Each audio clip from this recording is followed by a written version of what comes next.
All right. Here we go. Episode number 15 of the Global Bob Show. Global Bob Show. We are the crossroad of technology and politics. This week's episode is titled Improving Your Digital Hygiene. Yeah, we've talked a lot about hackers and exploitation, but what I want to talk to you about today is how all that starts.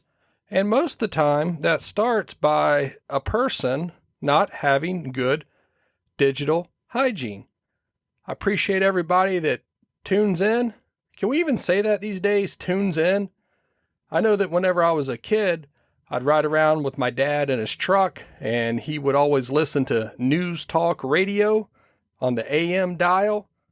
And there was a DJ on there, or news talk anchor, that would say, tune it in, and tear off the knob. Do you think that kids these days would even understand what that means to tune it in?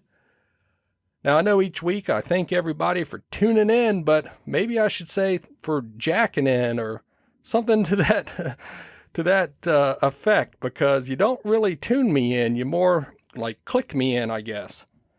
However, I'd like to thank everybody that does tune in, because we're still going to say that, and those that share the podcast, and I really appreciate all of those that continue to give me ideas for these podcasts. And this one here is no exception.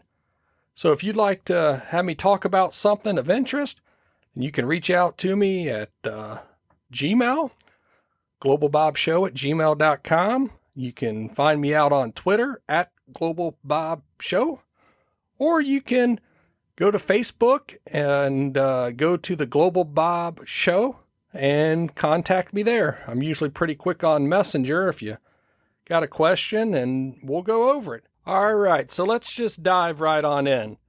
So whenever I talk to you about digital hygiene, this is the same thing like your mom or your dad taught you when you were growing up. You kind of got to wash behind your ears, wash your armpits, make sure that your hair is squeaky clean.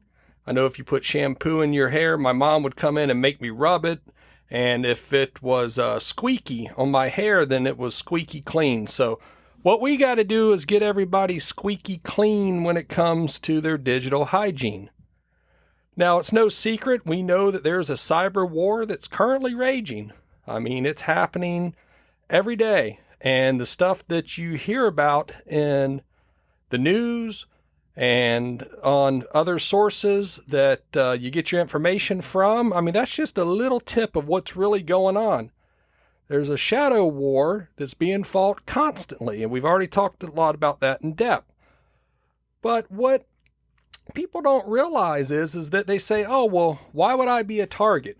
What value would I have? Why would anybody want to hack me?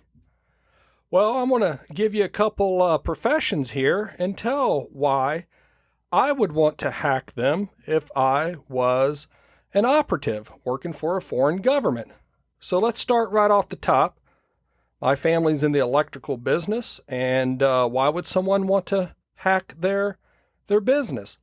Well, they got sensitive information. They do various jobs for some major chains, which I don't want to talk about, their clients, but many of you shop at those places, and they do schools, and they do hospitals, some medical facilities, more like. And so I could see where foreign adversaries would want to have access to the plans that they have. They get copies of these plans, and it has lots of details in there, what kind of switch gears in there, and all kinds of stuff. So just like with Stuxnet, where they were looking desperately for plans inside the Natanz nuclear facility, then, hacking the electrical company or electrical contractors, or my other family members that are in the general contracting business, they would become a target, believe it or not. Your air condition repairmen. Now, this was out in the news one time that a major retail chain by the name of Target had a target on them, and they actually compromised Target's network by hacking through the HVAC, or the air conditioning system. So that's played out in the news. What about your city workers? Those city workers, they have access to the SCADA control systems that control water and sewer. And we've seen that in the news where someone actually hacked into a sewer plant and caused the sewage to overflow. So your city workers are targets. And the line that I'm in, I do a lot of code development, and that code gets ran on various companies' networks. And so someone could slip something into the code. And we saw just last week where there was some code that was compromised that a lot of developers used that allowed to have a backdoor into it. Now, this is one that I always am very worried about, is my brothers and sisters that are in the real estate business. I mentioned this a little bit in one of the podcasts, that it's amazing how much information your real estate agents or your mortgage brokers have. I know that when I was closing on my house back in the day, I was sending copies of my driver's license and sending all kinds of stuff through the email, and you just email the mortgage broker, or you email the real estate agent. Now, I will say, fast forward to today's times, I would not be doing that, because there's many, many ways that have been implemented. But when I was buying my house, a lot of that wasn't implemented. But now, they're using things like DocuSign and other platforms. But to me, it's like, man, your real estate agents, they have all the information. You got to send them financials and copy of bank records and even a voided check. All of that I'm going to talk about a little later, about what you don't want to do. Now, this is one profession, and I do say it is a profession because it is a lot of work. And I'm talking about your stay-at-home house husbands and your stay-at-home housewives. Now, this is one that I think doesn't get a lot of attention when it comes to saying, well, why would someone want to target my wife or my husband? They don't work for a company per se. They're the commander-in-chief of the house. Well, we have seen in the past where the significant other was targeted, and they were targeted because they knew that they probably didn't have as much security on their laptop, and that the adversary targeted the significant other to use that laptop inside the home network to then compromise the corporate laptop of the husband or wife that was on that network. And the same thing goes for kids.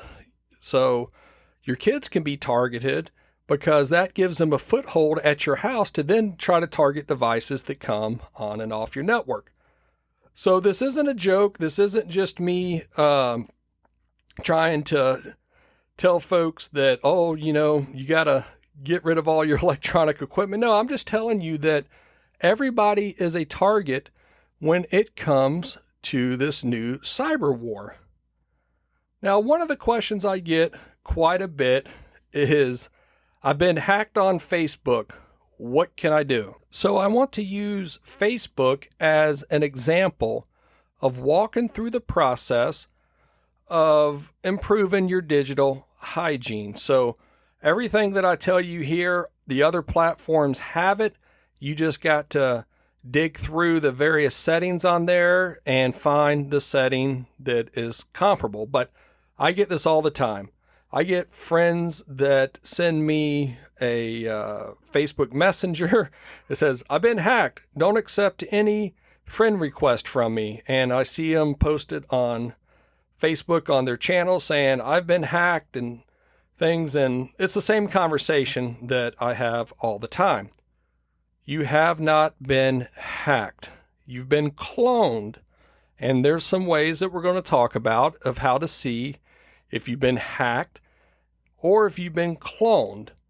Now, the difference is that when someone clones you, what they do is try to find a public picture of you, whether it's on your Facebook profile or out on the internet or somewhere, and they take and create a username and they try to make it close to your username. But, really when you get a friend request, you don't see the actual username. What you're seeing is the name of the person, which is different. And what I can do, or you can do, or anybody can do, and this is what they do, they take and create a username like Brian V123, and you don't really look at that unless you're looking at that URL field, but then in the name, they'll put Brian Varner in there. And what they're trying to do is get your friends to accept their friend request. And the next thing that once I explain this, folks say, well, why would anybody want to clone me and become one of my friends? Well, there's a couple reasons why this happens. One very real reason this happens is that they are trying to find out information about your friend. So if someone clones my Facebook, they're not really too interested in me. They're interested in one of my friends. And the reason why is because just because they clone my information, then they don't get my information. They're looking for the information of one of my friends. Now, if one of my friends accept their friend request, then they can get some of my information. But a lot of times when these people clone you, it could be private investigators. Now, when you think of private investigator, you think of the PI that's running around with a rubber nose and some, dark trench coat here in the 150-degree weather, it feels like in Florida. And that's not it. There's private investigators that use Facebook to try to go after workman's comp fraud, and there could be some spouses that are looking to get information on their significant other. But a lot of times this is, or not a lot of times, but most of the time it could be related to someone with a workman's comp case. And so what they'll do is they'll lock down their profile because they know that they've filed some workman's comp claim, and they want to keep, people from seeing their pictures because it could contradict their workman's comp claim. And so they'll lock down their profile, but they'll let friends of friends see their profile information. So if this private investigator can start looking around and finding out who your friends are, and then friend one of them, then they can start seeing your pictures. So let's say you were out dancing one night and you twisted your leg, and you go to work on Monday and you file a workman's comp claim. Well, depending on the price, they may hire a private investigator. And so when you're out in public, you're limping with your crutches and all of that. And then on your Facebook profile, you start uploading pictures of you out snowboarding. Well, that's a perfect example. The other people that clone, what they're trying to do is find as much information as possible about the other people. And I'm going to tell you how to look and see what information your friends can see and what information is public. But what these scammers are trying to do is look through your friends' profiles that may be open way too much, that has your birth date, and it has your phone number, and all kinds of information that you may not exactly want your friends to know. And so these scammers, they'll get your phone number, they'll start looking for your pets, and they'll say, look through and find a picture of you holding your dog. Your dog's name's Fluffy. Well, now they know your dog's name's Fluffy. They know your birth date. They have your phone number. And then they'll look at your relationships. And some people put, this is my mom, this is my dad, inside their profile, or other information. And what happens when you log into a bank account? You forget your phone number. You forget your password, and you got to tell them your mom's maiden name, your date of birth. Well, they could have that information. So that's usually why people get cloned, is that there's someone that's interested either in your friends' information, or they are trying to get information to scam someone. So what if you've been hacked? Now that's completely different. When you're hacked, that means that someone has your username and password, or without getting into all the technical details, that they are able to clone a session. So that's completely different. And the best and easiest way to figure this out is people will start calling you maybe on your phone saying, hey, why are you posting this advertisement? Or why are you sending me information from Messenger? So the main difference to tell if you're cloned or hacked, cloning, they use a picture, they start friend requesting. Because if they've hacked your account, they don't need to send a friend request to somebody. They're already friends with you. And so that's the easy way to look at that. And a lot of this spreads through Messenger. They'll hack an account by guessing, your password, and then they'll start sending all these messages from you. And if they're really good, they would have looked at some of your communications that you've had in the past and try to kind of send the message. And when they do this via text messaging, we actually call it smishing, right? SMS phishing. But this is through Facebook, and it's basically the same concept. Now, whenever I talk about you've been hacked and being used as part of a cyber war campaign, now these actors, if they hack you, they want to kind of lay dormant. They really don't want to cause any ruckus, because what they're more interested in is, say, if they're trying to target you and you work in one of these industries that they're interested in, what they do is kind of lay in wait and see if there's a pattern of life. Like if you're out of town, maybe then they want to try to run into you while you're out of town. Maybe you've had a couple too many beers, and maybe you talk a little too much about what's going on. Now, this all varies depending on how bad they want the information. So the way to detect to see if your Facebook has been compromised by one of these adversaries that's not sending any messages, they're not talking, they're just basically bruising your Facebook information to try to create a target package. Now, not just foreign adversaries do this. If it's a private investigator, this is illegal for them to do, and they're not supposed to do this. And I would say that most of your private investigators are above board, and they're not going to go so far as to actually hack your Facebook account. They may clone your Facebook picture, which is not illegal. It's against the terms of services of Facebook, but not illegal. But the people that are laying and waiting and trying to collect information, and like I said before, this also applies for your Gmail. This applies for your Instagram. You can go in and dig in. But what you want to do with regards to Facebook to see if you've been hacked, you want to log into Facebook, so www.facebook.com, and actually log in with a browser. And once you get into there, you want to click and check your activity. So you're going to log into Facebook via the web, and then click on the settings and privacy. And from there, you're going to click on activity log. And from the activity log, you're going to click on logged actions and other activity.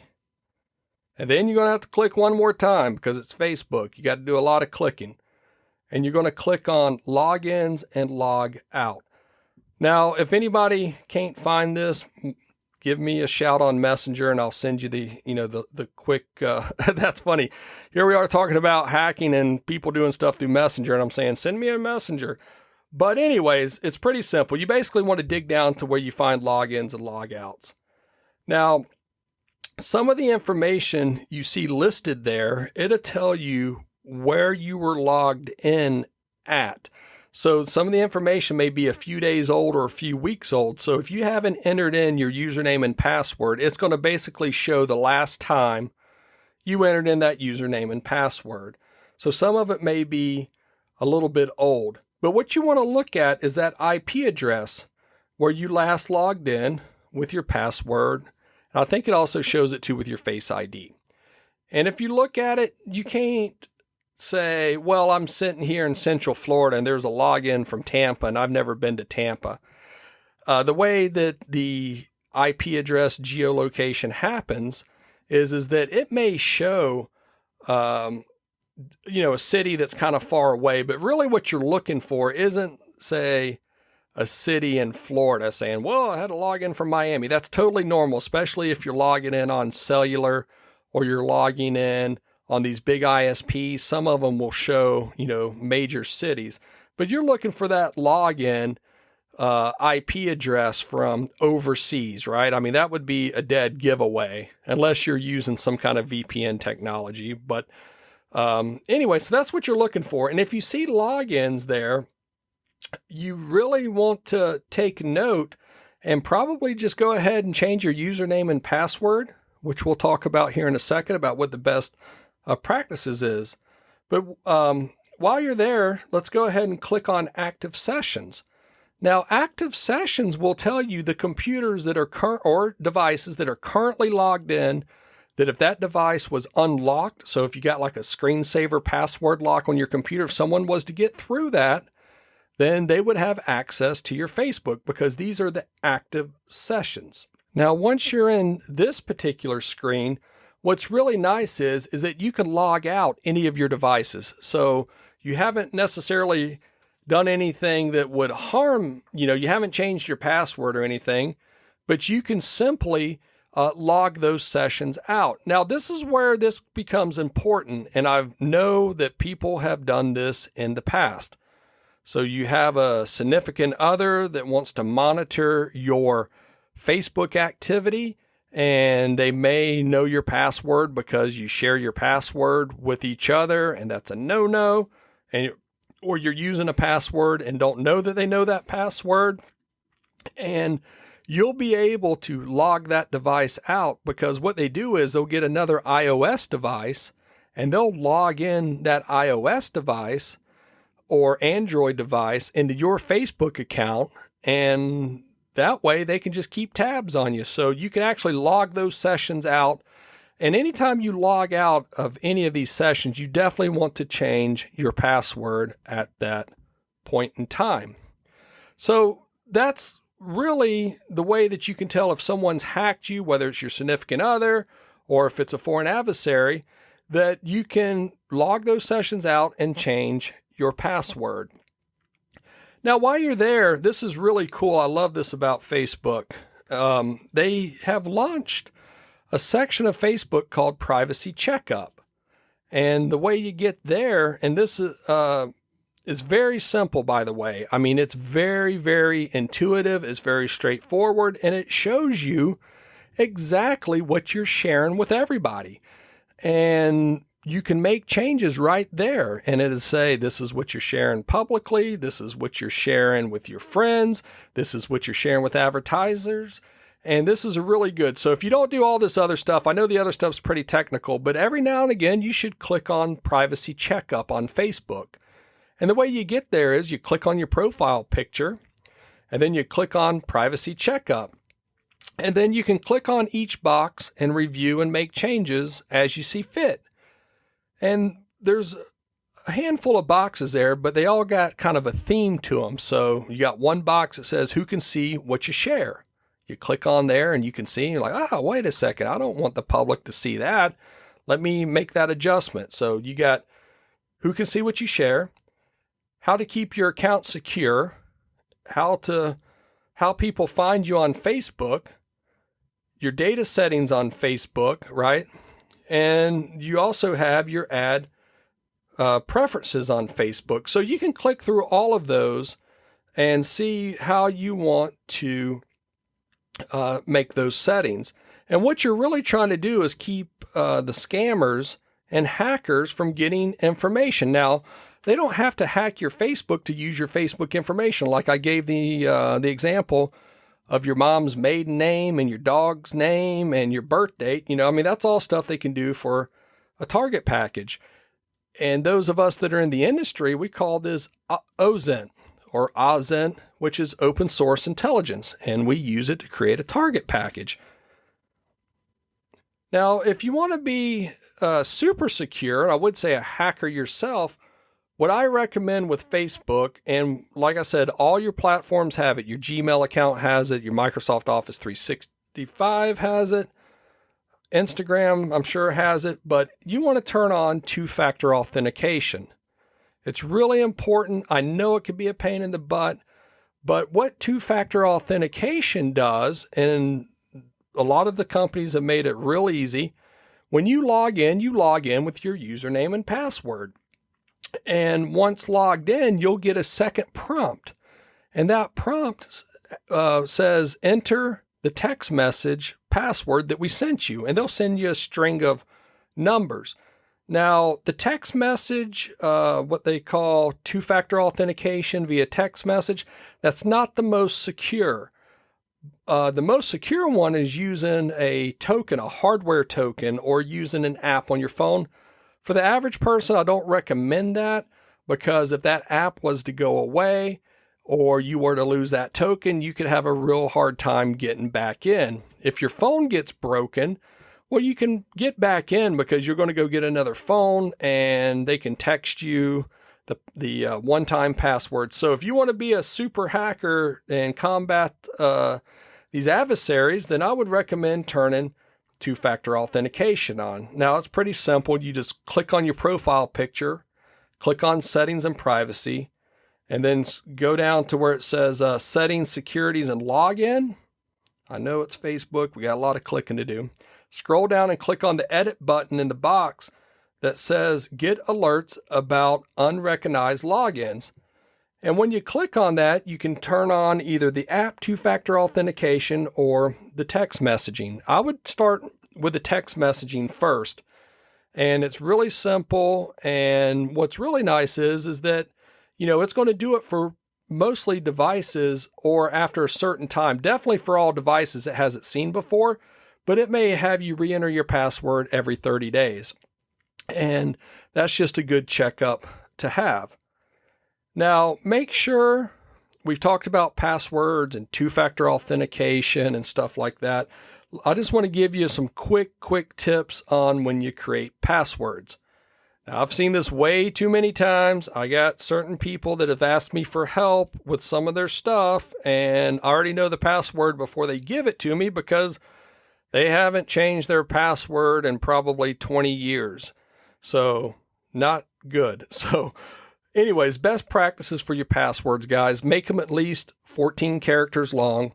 You want to use uppercase, lowercase, numbers, which we all know, but we're going to add some more to it. We want to use special characters. And for God's sakes, don't use the pound. I mean, using the pound as a special character, everybody tries pound. How about some special characters that people normally don't use? So you want to throw some special characters in there. And also, we call it a password, but think of a passphrase. And what I tell people to do is think about their favorite activity and take the first letter of that activity. Now, this is not my password from my passphrase, but I love amateur radio. So I can maybe put a variation of the type of radio I use and the hobby that I'm in and my favorite part of that hobby. So you basically write like some words down and then take the first letter, but you can come up with your own. And whatever you do, don't say, well, I'm just going to use the site name with a slug at the end, right? So don't use Gmail 193844 # and then for your Facebook account, use Facebook 119934 #. Did I even remember that? Anyways, and a lot of y'all do this. I mean, don't use the site name and say, well, I got a different password for every site. I mean, come on, we can show and demonstrate very quickly that once someone has your password, which they do have your password, by the way. I mean, you can go haveibeenpwned.com, pwned spelled PAWNED. So just Google search it, have I been pwned, and you can put in your email address and it'll tell you where all your email address and if your password was also compromised. I mean, the other day I was checking that out and I found that my MySpace, man, talk about a blast from the past. I mean, my email had ended up in a MySpace compromise. And so you can see that if my password was MySpace with these numbers behind it, and then they found out that my Last FM, which there was another breach about Last FM, and they get that password, and my password is Last FM with the same slug at the end. Well, what do you think my Facebook password is? So make sure that you really use unique passwords for each site and make it not a human intelligible word, but basically letters that represent whatever you want it to be. So you got to get that email secured. I mean, that is the number one target usually when someone's trying to compromise a system, because what they can do is once they have your email, then we email even work stuff, which we should not be doing that. But a lot of times people do send their personal email work-related stuff.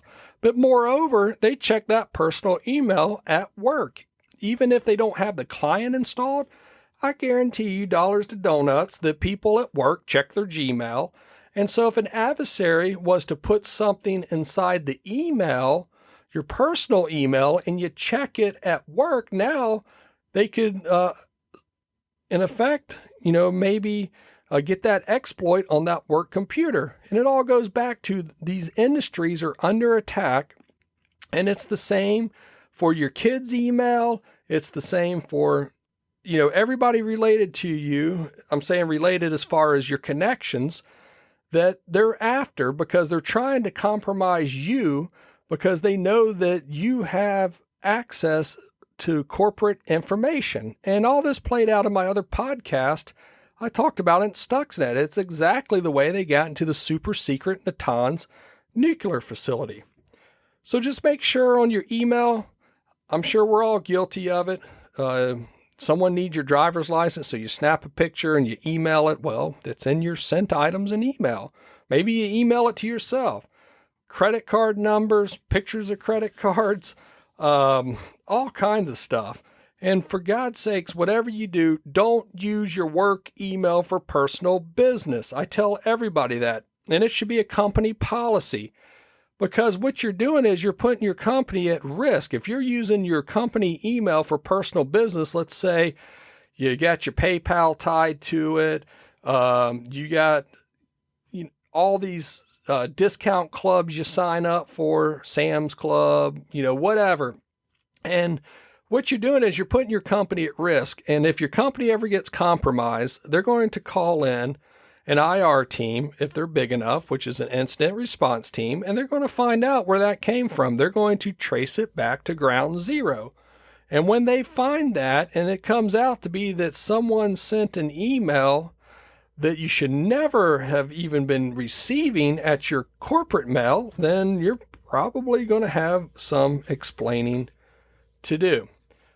So I know that was a lot of information, and like I said, this is just like having the conversation with your parents. When you learn about your personal hygiene, you need to take due care with your digital hygiene. And everything I described with protecting your Facebook account, you can find those same settings. You're looking for two-factor authentication. You're looking at last logins. You're looking at that information to see if anything is outside the norm. And if something is outside the norm, then you need to change your password and make it a complex password, because you got to remember, they already got your password once. There's no telling how they got that password. And if you're reusing passwords and reusing portions of passwords for other sites, then all you're doing is setting yourself up to be compromised. And everything I tell you isn't something that is far-fetched. All of this has happened, all the way down to a friend of mine who had their email compromised, and the person was able to transfer north of $40,000 to $50,000 with a wire transfer out of their bank account. And then they froze their personal bank account. The bank did. Then they froze their business account because they don't know if this was legitimate or not. Or they don't know that if maybe the person is just reporting this. So everybody, this happens. This is real stuff. And I figured now was the time to have the talk about digital hygiene. So with that, I will see everybody next week. I really appreciate everybody that shares the podcast. I'm just so excited that I have a backlog of stuff to talk about, because every week someone gives me an idea and I tell them to let me think about it.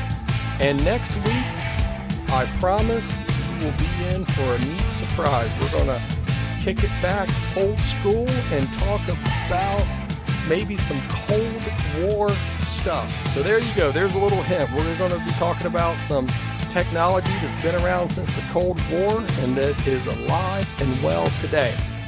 So everybody, stay safe as you cruise the highways and byways of cyberspace, and I will see you next week.